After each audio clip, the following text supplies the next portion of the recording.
At 2 a.m., the Hansha building was completely silent. As I was watching the security monitor, two small shadows appeared at the service entrance. I rushed over and found two young sisters there. Their mother never comes home every day. It makes me lonely. Big tears fell from their eyes. Apparently, the mother who works at this company is being made to work overtime by her boss every day, even though she tries to go home on time for her precious daughter. This is wrong. It is absolutely unacceptable. I decided to call a certain person right there and then. I had no idea that this action would drastically change our destinies. My name is Kanzaki. I work as a night security guard at the headquarters of Future Industries, a major manufacturing company. Oh, Kanzaki-kun, good work. Then I'll leave the rest to you. Good work. Hey, senpai, was there anything unusual today? Oh, there's nothing here and no suspicious people. I wonder. Who's that? It seems like it appeared again. Could it be a ghost child? My senior nodded firmly at my words. That's right. And there's also the story about how there's sometimes a rattling sound coming from the office when no one's supposed to be there. It's your fault for being so dangerous, really, oh my. Seriously? I really don't like that kind of thing. Well, if anything happens, let me know right away. See you later. The door slammed shut with a bang. I swallowed hard as the room fell silent. Honestly, I wanted to run away right away, but I had to do my job. I gripped my pocketbook tightly and headed out for my late-night patrol. The light from my flashlight dimly illuminated the long, silent hallway. Only the clacking of my footsteps echoed loudly in the night. Ah, it was your fault after all. It was just past 2 a.m. I had checked the records of the last person who experienced it, and had finished clearing each floor. I'm supposed to be the only one in this huge building, in this security room. And yet, the rumors my senior had just told me are swirling around in my head. A child ghost appears at night. I can hear noises coming from the empty office. Stop it. It's pointless to even think about it. I shook my head vigorously to drive away the ominous thoughts. I felt a little sorry for myself for choosing this job even though I'm not good with scary things. I sat back in the security guard's chair and took a sip of the tea I had boiled in the provided kettle. The hot air passed through my throat, and I felt my body, which had been a little slender, relax. The lights of the surveillance monitors installed on the walls flickered vaguely in the dimly lit room. Nothing unusual. Nothing unusual. Nothing unusual. I moved my gaze regularly to check the conditions on each floor. At that moment, it happened. I couldn't help but speak out. Something was reflected on the bridge of monitors showing the service entrance to the main entrance. Two small, swaying shadows. What was that? My heart skipped a beat. A chill ran down my spine, and the hot water in my hand trembled. A child ghost. My senior's words echoed eerily in my head. No, that can't be it. The shadow didn't move. It was as if it was watching me. I swallowed hard. It was scary. It was so scary. But I couldn't help but see it with my own eyes. That's the job of a security guard. I had no choice but to go. I cleared my stomach and stood up, gripping the embankment tightly and slowly opening the door to the door. The cool air of the hallway caressed my skin. The sound of my own heartbeat was noisy in the night. I took one step, then another, toward my mouth. Just around the corner was the place where the ghosts were. Please, I hope there's nothing there. With a feeling of prayer, I reached for the switch on the wall and pushed it with all my might. Snap! The white light of the fluorescent lamp filled the air with a moment's delay. I squinted my eyes in fear and looked at the light ahead. There were, children? They weren't ghosts. There were two tiny, really tiny girls standing there. They were holding each other's hands tightly and looking up at me with anxious eyes. Why are you here at this hour? I was surprised that my voice cracked. Oh, no, I'm sorry for scaring you. I'm the guard here. I didn't mean to scare you. Could you tell me your names, please? I tried to be as gentle and calm as possible as I bent my knees, and the older-looking sister let down her guard a little and spoke. I'm Yuna. This is my younger sister, Rina. Yuna-chan and Rina-chan, huh? Yeah. Both of their names are really nice. I smiled at her, and Yuna-chan let out a sigh of relief and got to the point. Excuse me. I came to look for Mom. Mom? Rina-chan was hiding behind her older sister, watching me with her eyes. The smaller one was trembling slightly. Mommy hasn't come home, so why aren't you crying? The older sister desperately licked her younger sister, but Yuna's voice was also trembling. Mommy hasn't come home every day. She cooks dinner, but I can't sleep if I don't see her, and it makes me lonely.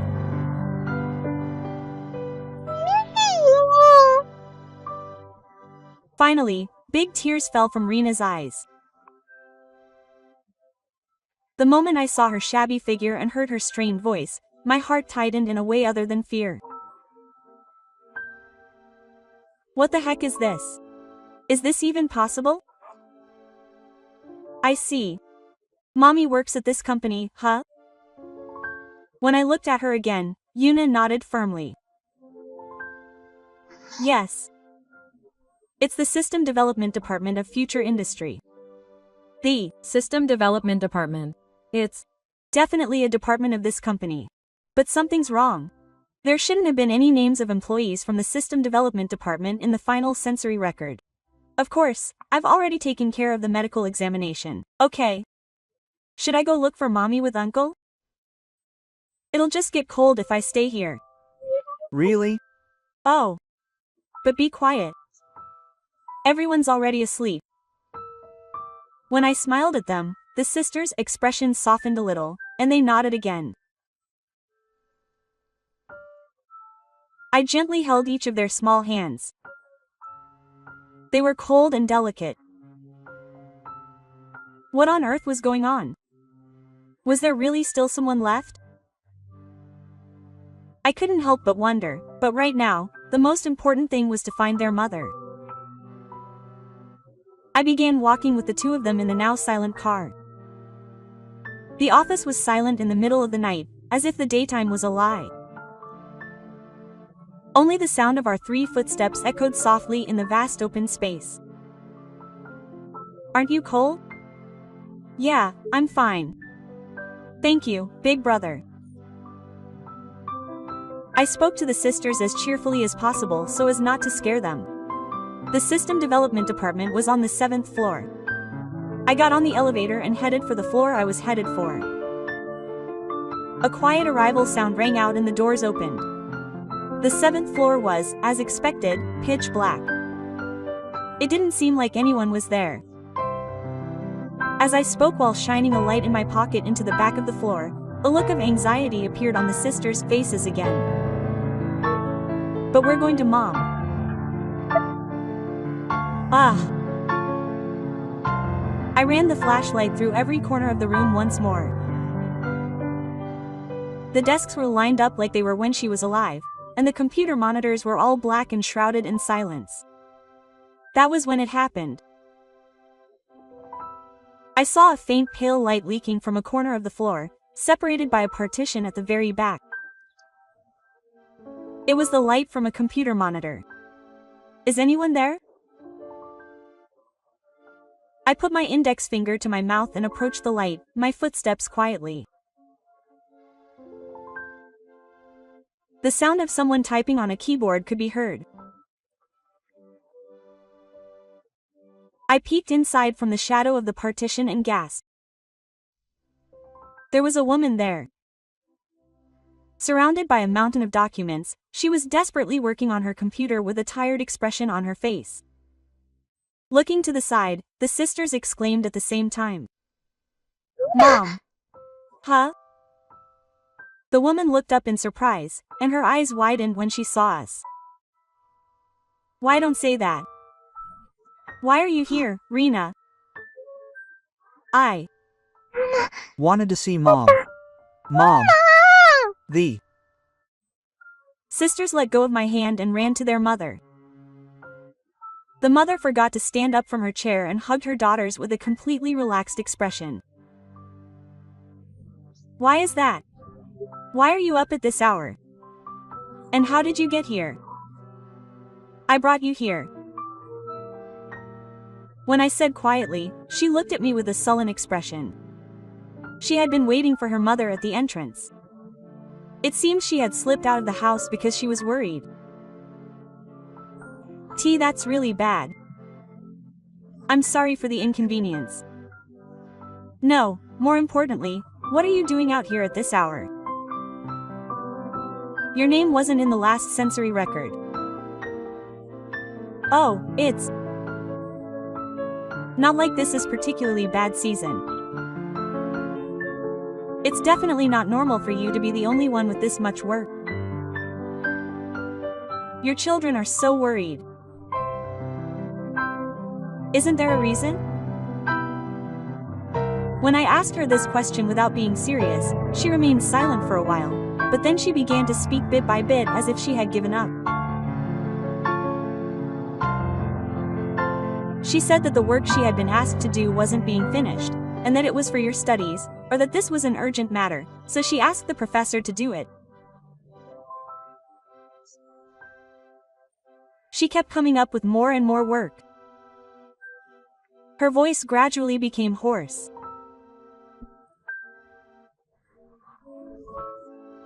Also, as a mother, I had no choice but to work hard to raise my daughters properly at this company, and tears finally fell from her eyes. Seeing this, her sisters wiped away their mother's tears with their small hands. Mom, don't cry. I'm sorry to make you talk about something so painful. By the way, I'm sorry, but I haven't asked your name yet. Oh, I forgot to introduce myself. My name is Sato from the System Development Department. Miss Sato, right? Her name is Satozaki. She's an extremely talented system engineer working in the System Development Department of this company. And she's an extremely single mother raising these beloved sisters all by herself. I see what you're saying. Is that it? This isn't just overtime.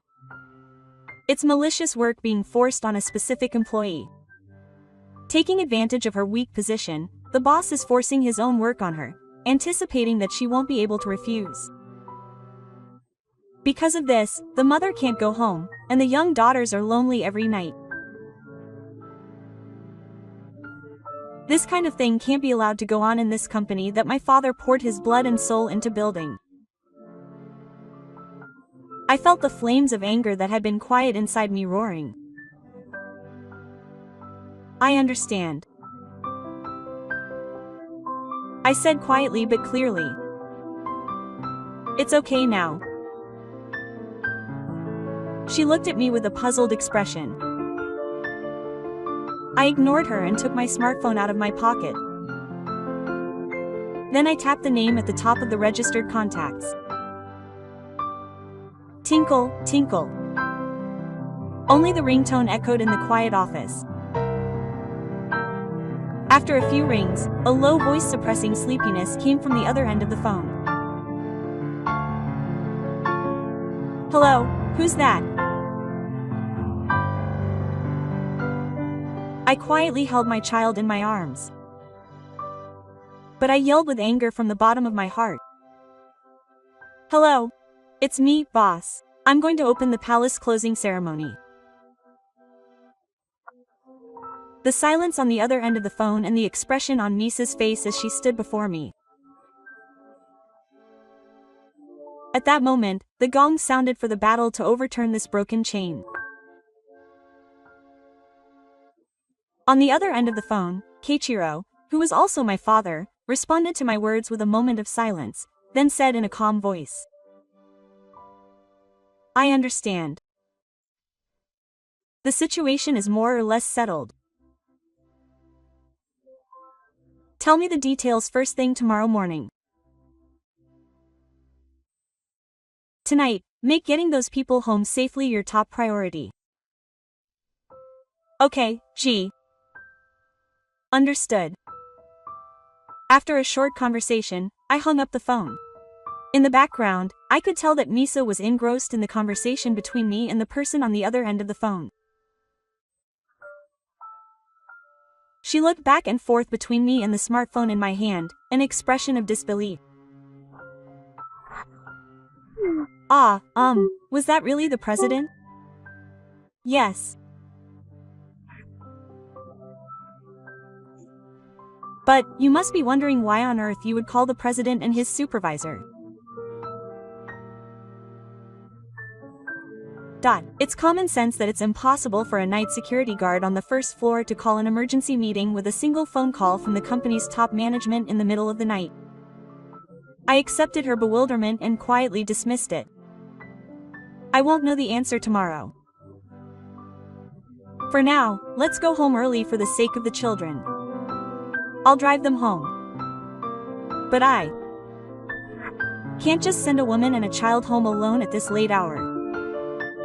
This is also part of the job of a security guard. I said this and spoke gently to Yuna-chan and Rina-chan.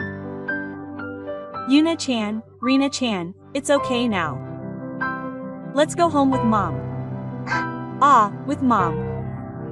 The children nodded vigorously and clutched the hem of their mother's dress tightly.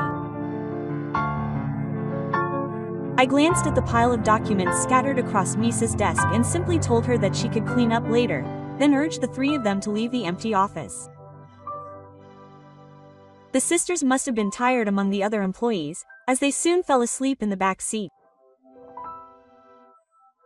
Misa's profile, staring at them in the mirror, was a complex mix of anxiety and the fear of still having to take her clothes off. "Thank you so much. And I'm so sorry. Please don't do that. It's not your fault. But I got you involved in. I just stuck my nose in. Turning a blind eye just doesn't sit right." A quiet silence fell between us. Eventually, as we approached her house, Misa muttered sullenly, "What's going to happen to me tomorrow? I might get fired from the company." Quote. "That won't happen. Never." I said it firmly. "You're not the one who should get fired. It's the kind of person who takes advantage of hardworking employees. Tomorrow is the day for that." She didn't say anything to my words, just stared straight ahead. Was it my imagination or did I see a glimmer of hope in the depths of her eyes? The next morning, I stood in front of the executive conference room at the head office, not wearing my security uniform but a suit that I hadn't worn in a while. I could faintly hear the chatter of the executives who had already gathered inside. I took a deep breath and knocked on the heavy door. "Excuse me." As I entered, the gazes of everyone in the conference room were fixed on me. The beasts of this company were gathered around a huge mahogany table. Most of them probably didn't know what I looked like. My father sat on my throne with a stern expression. Next to him, the executive director, Monk Kuroda, had his arms crossed and looked very dissatisfied. Everyone is here. Now, the emergency executive meeting will begin. My father's low voice tightened the air in the room. First, let's hear from the person who recorded this meeting, the chairman himself.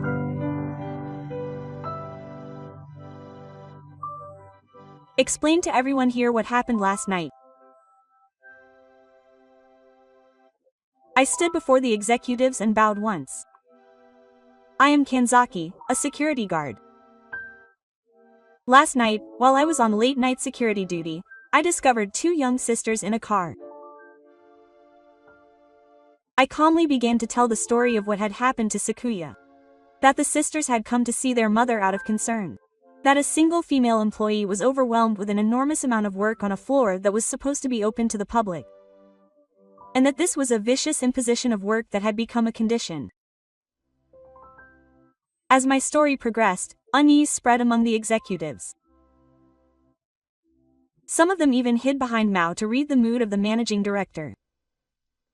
Taking advantage of the integrity of a single employee and the vulnerable position of a mother raising a child, they drove her to the brink both physically and mentally.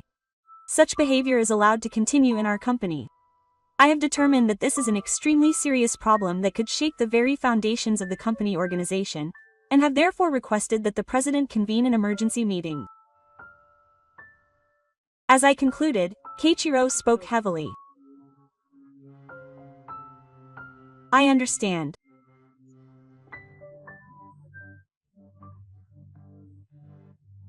After a while, a nervous and unfriendly man entered the conference room with Masaki Sato from the Systems Development Department and Akira Kuroda, the section manager. The man's name was Akira Kuroda. He was the only son of the executive director and his direct supervisor. Let's ask Kuroda. Why was Sato forced to work overtime alone until late at night every day?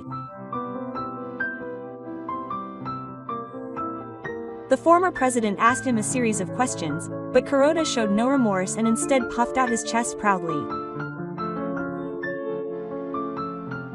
Yes. I want Sato to become a person who can carry our development department on her shoulders in the future. She has great potential. That's why I wanted her to grow and gave her many difficult tasks as a manager.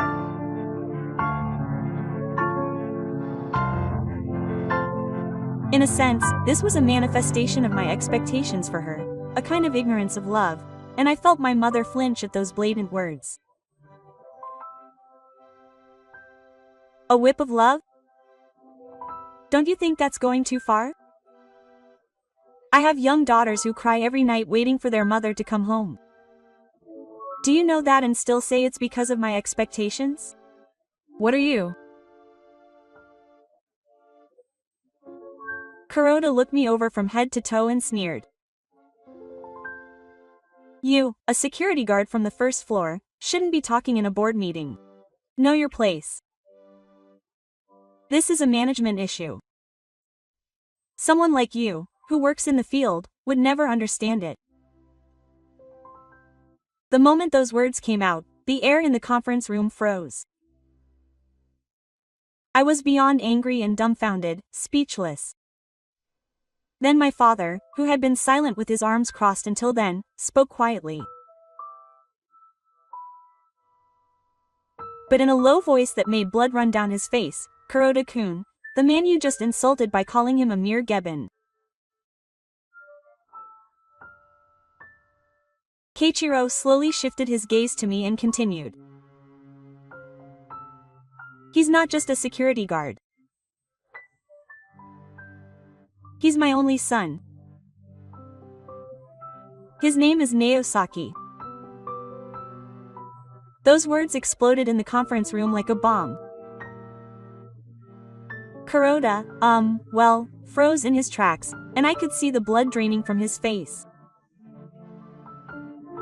This is what it means to be pale.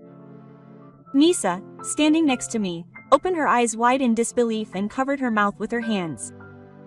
The other executives looked at me, the president, and the pale black man alternately with expressions of surprise and bewilderment.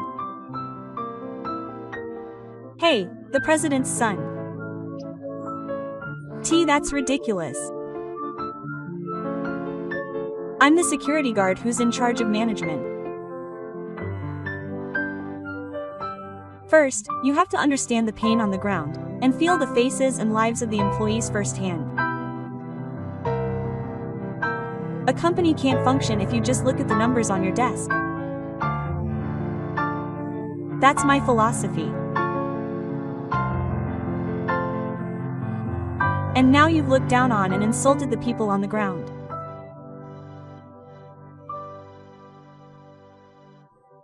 Each of Kenichiro's words stabbed Kuroda like a knife.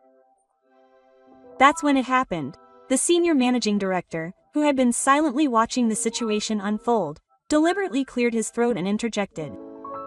Come on, President. It's true that his way of speaking was bad, but there was something to what he was saying. I've heard that there were high expectations for Sato-san. He was just a little clumsy in his approach. In a sense, wasn't that also the flip side of expectations? Kuroda, I understand that you love your son, but don't bring the market into management. My father coldly replied to the statue's words. In the first place, I have no intention of allowing someone like him to be the next president. I will choose the most suitable person from among all the employees who have dedicated themselves to this company as the next president. If I judge that G has become the person who can do that, I will recommend him, but if not, I will appoint someone else.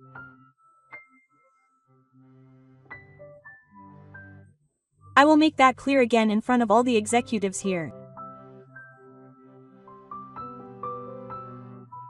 Those words were a powerful declaration that crushed both Gozo's ambition and Kuroda's naivety. The conference room fell silent as if a tomb had been struck.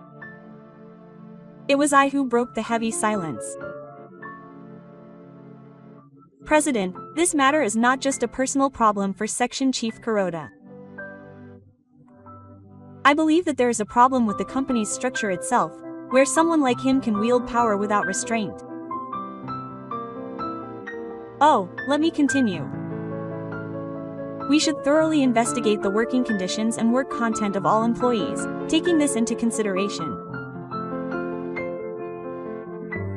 And I firmly believe that the system should be reviewed, with a third-party perspective to determine whether any employees are being forced to work unfairly or whether they are being evaluated fairly.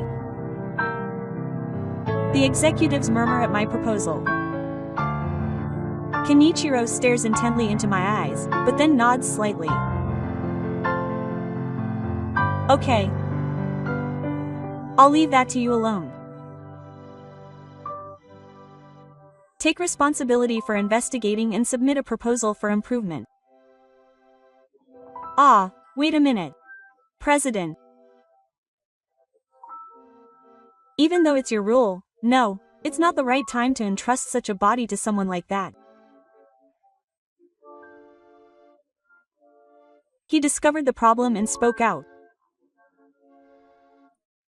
Then it would be right to have him take responsibility for solving it. I accept the theory. With a single word from my father, it was decided that I would be the person in charge of investigating this matter. That afternoon, I asked for more time from Missen, and the two of us talked in the conference room. I'm sorry for startling you earlier. I apologize for lying about my identity. No, it's nothing. I had no idea that I was the president's ruler, and I've been rude to him. Please stop. I'm just an employee. Besides, I've come to talk to you now as the person in charge of the investigation. Please lend me your support. When I bowed my head like a gentleman, Misa nodded, albeit hesitantly. I began to explain in detail to her the details of her previous work. The work that Section Chief Kuroda had forced upon her. What exactly was it? Yes. It was mainly the recovery of systems requested by the company, the definition of requirements for new projects, and the creation of reports on the effectiveness of work within the department. She opened her laptop and displayed several files with a practiced manner. The numerous documents displayed on the screen were all organized in a logical manner that even an amateur could understand. In fact, I had felt for some time that there were many areas in our department's workflow that needed to be significantly improved. There were many tasks that only certain veteran employees could handle, and when those employees were absent, work would be delayed. I see. So, I had personally created a system to standardize work, create manuals, and manage them in a shared database so that a certain level of quality could be maintained regardless of who was in charge. I had included it as my own improvement and submitted it while creating the report that Section Chief Kuroda had forced upon me, but the Section Chief had reported the proposal to his superiors as his own achievement. Yes. My name had disappeared from the report. She bit her lip in frustration. Even to me, her computer screen was lined with complicated program code and detailed flowcharts. Was she creating all this all by herself in between all that work? Why go to such lengths? For my daughters. She said in a quiet but powerful voice. I don't have any academic background or anything special. My goal is to build a career in this company and send my 2 daughters to college. To do that, I have no choice but to produce results better than anyone else. And if I could figure out a way to produce results in a short amount of time, it might help other female employees who, like me, are raising children while working. What an amazing person. I was honestly moved. It wasn't just for myself. It was for my daughter, and for anyone else who might be in the same situation. With that single-minded determination, she never gave up hope and continued to fight alone, even in a rotten environment. I was moved by her competence and her high aspirations. At the same time, I felt a renewed anger toward the Kuroda family, who had buried a talented person like her and used her for their own purposes. With Missen's help, I spent several days investigating the working conditions inside the car. She then formally proposed the business improvement system she had built at the executive meeting. The proposal was highly praised by the other technical executives, and it was decided to immediately introduce it on a trial basis. The results came quickly. Work that had previously been concentrated on specific employees was leveled out, and overtime hours across the entire department were dramatically reduced. Despite this, the quality of output improved, and client evaluations also improved. The company's performance was noticeably improving. Naturally, Misa's evaluation was overwhelming. She was selected to be on a business trip for the newly established Business Improvement Promotion Office, and began to fully demonstrate her leadership. The employees learned of the hardships she had been dealing with alone and her abilities, and everyone began to respect her.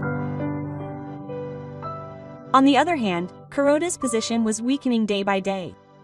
Having lost his ghostwriter, Misa, he was unable to produce any results and could not make any proper remarks in meetings. He had completely lost the trust of his subordinates, and no one was around him anymore. The situation seemed to have completely improved. However, I felt a strange sense of discomfort about something. Kuroda, whose pride had been shattered so much, was unexpectedly quiet. I thought he would try something more counterproductive, but he didn't seem to be in a hurry, and lately he had even been acting strangely friendly towards me. One evening, as I was walking down the hallway, Kuroda came up to me. Quote, "Good work, old man. Good work, section. Chief Kuroda. It was irritating to hear him call me by my name so casually. Man, you've been doing great lately. And I wasn't wrong about Section Chief Sato either. Apparently there was a meeting to raise her strictly. Who are you to say that? As I was grumbling to myself, he took out a small gift bag. Quote, if you Like, this is a souvenir from my trip to Hakone the other day. It's a typical hot spring bun, but the ones here are pretty good. You should eat some with the president. Sigh. I accepted the paper bag, still feeling a bit confused. A kind smile appeared on his face. But there was no emotion in his eyes. Well, that's it for me. With that, he left with a look of satisfaction on his face. I stared at the bag of hot spring buns in my hand, feeling a deep sense of distrust. What's with your attitude just now? It's your fault. That night, as I was leaving the office after finishing my overtime work, Mi-san called out to me. Quote, Thank you for your hard work, Ji-san. Oh. Mi-san, are you leaving already? Yes. It's all thanks to you. Lately, I've been able to eat dinner with my daughters every day. Thank you so much. Quote, she gave me a genuine smile. Seeing that smile warms my heart. No, I owe everything to Mi-san. I don't have any special skills like you do. That's not true. She flatly denied my words. Ji-san has the ability to see through people and things. She has the strength to not turn a blind eye when someone is in trouble. I think that's the most important quality in a leader and a manager. I believe that if Ji-san takes over this company, it will definitely become an even better company than it is now. Quote, she said this with a straight look in her eyes, and I felt a little embarrassed and at a loss for words. She had seen something in me that I hadn't even noticed. That honestly made me happy. The next day I was called into the president's office. Excuse me. My father, looking pleased, urged me to sit down on the sofa. Your work has been amazing lately. That was a truly brilliant idea about improving business operations. I can clearly see that you're trying to see each employee's face and hear their voice. That's right. Let's have some tea. Yesterday Kuroda-kun gave me some hot spring buns because he said he enjoyed his trip. Perfect. My father said that and opened a box that was packaged exactly the same as the one I had received yesterday because I was Kuroda. Oh, I got that from him too. I see. Well, it's okay once in a while. We sipped the steaming tea and the hot spring buns. The idea, which wasn't too sweet, seemed to seep into our tired bodies. Masaki-kun has a good eye. Employees like her are our treasures. And it's the job of a leader to find treasures like her and make them shine. Yes. You did a great job of that. Gee, the day when you become the president of this company may not be far off. I did as my father said.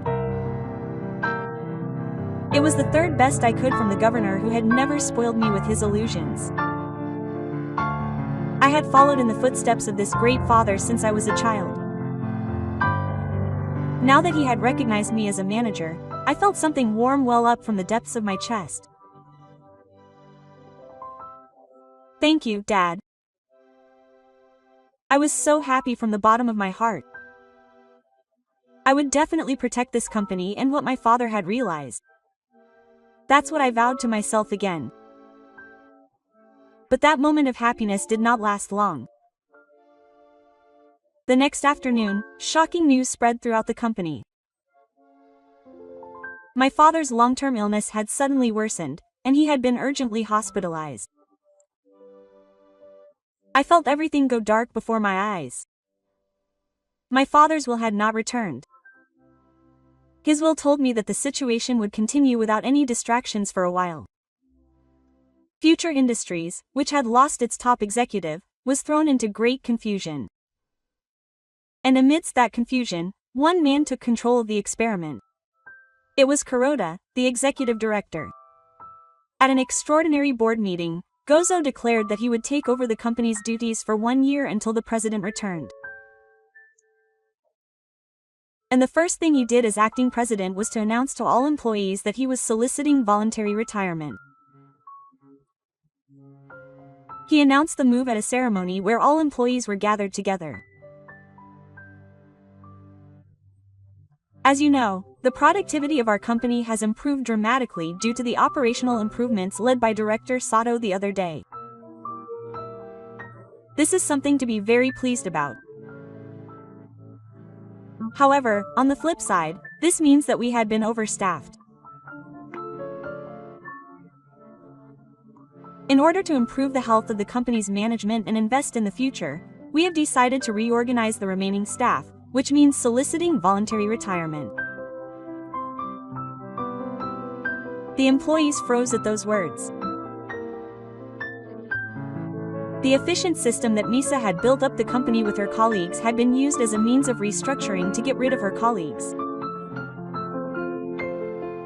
I could see the blood draining from Misa's face. I snapped at Gozo right there. Managing Director, what are you talking about? That was an improvement to reduce the burden on employees and allow them to spend their time on more creative work. It wasn't about reducing the number of people. Was it Kanzaki? Go look down on me with cold eyes. I didn't listen to your opinion. You're just a security guard now. With the president out of the picture, I'm the top executive of this company. You don't have to interfere with my decisions. All I could do was grit my teeth at those words. Having lost my father's backing, I was really just a security guard in front of this man. The atmosphere in the car changed completely from that day on. Tsutomu, who had come to rely on his power as acting president, and his son Kuroda, who had regained his strength, began to scurry around the car with a look of disbelief on his face. Kuroda began to individually approach employees in various departments and accept their resignations.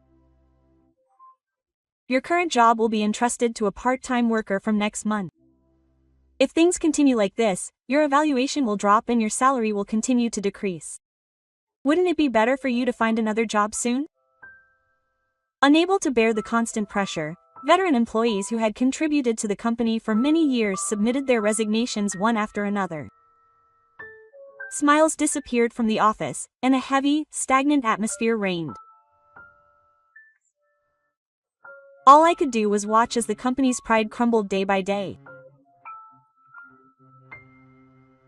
Damn it. If things continue like this, the company my father protected will be destroyed. One evening, in the empty office, Misa was alone, slumped over her desk and crying. She was trembling slightly. It was my fault. I created that system, and I took away everyone's place. Her strained voice was filled with guilt and despair. I couldn't even find the words to write. At that moment, several employees who had decided to resign gathered around her. And they all told her that it wasn't her fault. They wanted her not to give up. Tears welled up in Misa's eyes again at those powerful words. She looked at the outstretched hands of her colleagues and nodded strongly. Yes. As if in response to those voices, I joined their circle. I will fight with you too. No, please let me fight. This company that my father loved was built to protect everyone. We looked at each other. What dwelt in each of our eyes was not despair, but a fierce, unwavering determination to reclaim the future.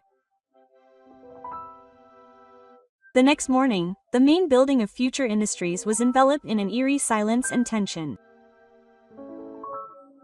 As usual, my son, A, came to work with a bang and noticed something strange the moment he stepped onto the floor, his eyes widening. No one was there. The computers were turned off and the desks were neatly tidied up. There was no sign of anyone. What is this? What happened to the employees? Are they planning to go on strike? That idiot was about to sneer at me when I noticed that the building's entrance hall was unusually noisy. The two of them hurriedly ran downstairs and were greeted by an unbelievable sight. All the employees of the company were gathered in the lobby and outside the entrance, silently but with expressions of determination. Nisa and I were standing in the center of the circle. Come on. What on earth are you trying to do? Are you trying to abandon your duties and draw a line against the company? Gozo shouted at me, his face red with anger, but none of them were the same. I took a step forward and faced Gozo head-on. We didn't abandon our duties. We absolutely cannot follow your distorted management policy. That's all we're saying. What? We love this company called Future Industry. Next to me, Nissan continued in a rounded voice. Because we love this company that values each and every employee, which was realized and built up by the president in Sendai, we can't stand by and watch its soul be tainted by the wisdom of a few people. At those words, the employees around him raised their voices in strong agreement. Gozo was trembling and speechless. Our boycott was reported as the top story on the afternoon news that day. The company's stock price plummeted, and angry phone calls demanding an explanation poured in from major shareholders. And that afternoon, an emergency shareholders meeting was held in a difficult atmosphere. Gozo was stubborn and had to face harsh questioning from shareholders. What on earth is going on? How do you intend to take responsibility for the significant decline in corporate value? Angry voices were pouring in one after another. However, this was a reform to streamline and improve management. At that moment, the door at the back of the venue opened quietly. Nisa, me, and several veteran employees entered the venue. They all turned their attention to us, wondering what was going on. Excuse me, everyone. As representatives of the employees, there is a truth I would like to tell you here. I looked straight at Oba as I went. Then I urged Nisa and led her to Da. At first, Nisa was confused, but when she nodded at the strong gazes of me and my colleagues behind her, she stood in front of the microphone with a look of relief. My name is Mito Sato from the Future Industry System Development Department. Today, on behalf of the employees, I will tell you the truth about what is happening in this company right now. First, she calmly but forcefully accused Section Chief Kuroda of years of power harassment and stealing credit, using concrete evidence. Next, she talked about how, as soon as Gozu became acting president, he took advantage of her well-intentioned improvement proposals and carried out a cold-hearted restructuring. The venue fell silent, and the shareholders listened intently to her story. Gozo and Akira looked down, their faces pale. But that's not the only real crime we want to accuse. The Audience was abuzz at Misa's words. We know the real reason why President Kanzaki Kenichiro collapsed. At that one word, Gozo and Akira were shocked and laughed loudly. It changed. I took the microphone from Misa and stood in the center of the men's room. When my father, Kenichiro, was hospitalized, the doctor in charge said, "It's definitely a worsening of his illness, but it's highly likely that some powerful external factor was the trigger."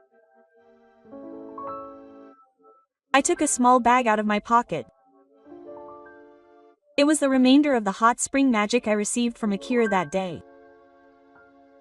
This was the day before the president collapsed. It was a souvenir given to me by Section Chief Kuroda Akira, who told me to eat it with the president. And my father ate it with me just before he collapsed. What are you talking about? It's just the same as before. Yes, it was supposed to be just the same as before. However, I couldn't shake off a feeling of suspicion, so I took the remaining magic to an external specialist agency and asked them to analyze its ingredients. I held up another document, a report of the analysis results. Here are the results. It was discovered that a special drug had been purchased, although only in trace amounts, that was extremely incompatible with the medication that Akira was taking, and that if used together would put a serious strain on his heart and rapidly worsen his symptoms. At that moment, the venue was filled with shouts of astonishment and arrogance. You knew about the president's illness, but you intentionally left him as he was, putting my father's life in danger. And you took advantage of the chaos to take over the company. Isn't that right? Kuroda, Section Chief Kuroda. The two of them were unable to answer my final question. It was a complete silence, an admission of guilt. After that, an external investigation committee and the police intervened by resolution of the shareholders' meeting. All the bad boys of the company and Akira Kuroda were even accused of being criminals, and the two were taken away on the spot on suspicion of being culprits and special criminals.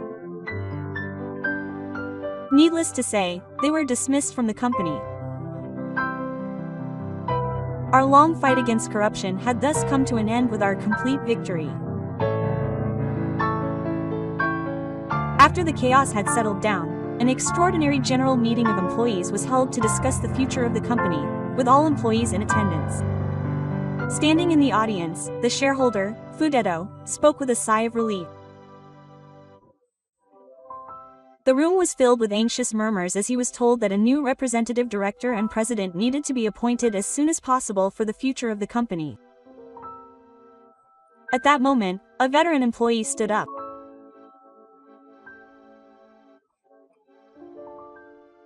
He spoke the powerful words, "I think there's only one." His gaze fixed me directly. With that as a starting point, voices from other employees rose one after another from all over the room. That's right. The passionate words that there was no one but Mr. Sake for Mr. Joe as president soon became a huge wave that engulfed the entire room. Ms. Mi, urged on by her colleagues, stepped forward to me as the representative. Mr. Sake, no, Ms. Kanzaki. This is the wish of all the employees here. Please become our leader. And work with us to rebuild this company. Please. She bowed her head. I couldn't believe the sight that unfolded before my eyes. I wished to be like my father, but I thought I had nothing. But everyone needed me. I held back the burning emotion that was welling up inside me and looked at each of my colleagues' faces. Then I stood in front of the microphone and spoke about my determination. I am not a management professional. I do not have the charisma of my father. But there is one thing I can promise you all. I will value everyone who works at this company more than anyone else. I will listen to your voices, laugh with you, and cry with you. That is the kind of president I want to be. I am still inexperienced, but please lend me your strength. Let's work together to make this future industry the #1 company in the world.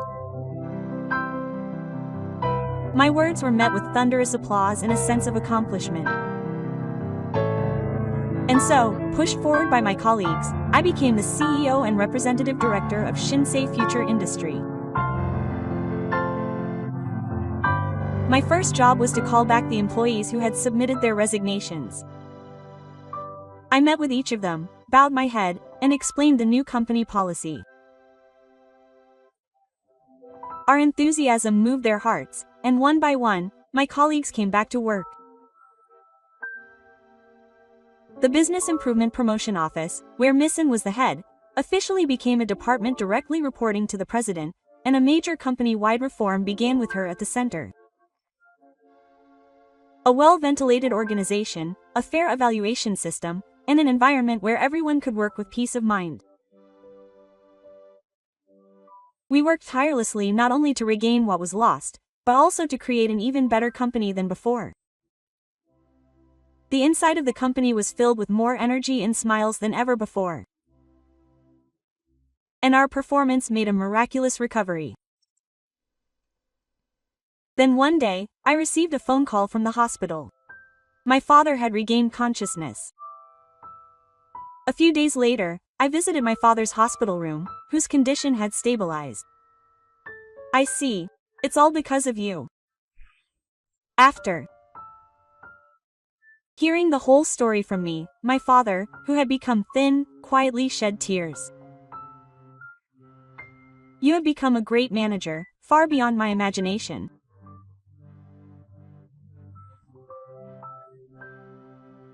You have protected this company and its employees well. I can rest easy now. With those words from my father, I felt as if all my hard work up to that point had paid off. Several months passed. I was looking out the window of the president's office at the cityscape at dusk, which had completely regained its vitality. What a beautiful night view. Ah! I never thought I'd see this view with you. Before I knew it, Misa was standing next to me. Thank you so much, Misa. Without you, I wouldn't have been able to do anything. You saved the company and myself. No, it was because of G that I didn't give up. You're the one who gave me the courage to speak up and fight. We stared at the night view in silence for a while. A comfortable silence enveloped us, and I gently took her hand. Misa, from now on, won't you be my partner as an instructor? I want you to walk into the future with me. Her eyes opened wide in surprise. And a beautiful curtain of tears formed in her eyes. Yes, I'd be happy to. She said this with the kindest smile in the world. I gently pulled her close and hugged her. It was as if the gloomy night view outside the window was blessing our future. Several years have passed since then, and next to me are Masaki, who has become my wife, and the smiling faces of Yuna and Rina, who have grown up so much. Look at me, Dad. I got 100 points. Dad, read me this picture book. The sound of Papa fills my heart with warmth. Helping them with their homework in the living room on the weekends, or playing in the park until the sun goes down. Those ordinary days are priceless treasures. Listening to my daughter's unyielding laughter with a cup of coffee made by Misa in my hand. I'm truly happy. Ah, it's because you're here. The small light I swore to protect that day has now become an irreplaceable sun that illuminates my life. Ah,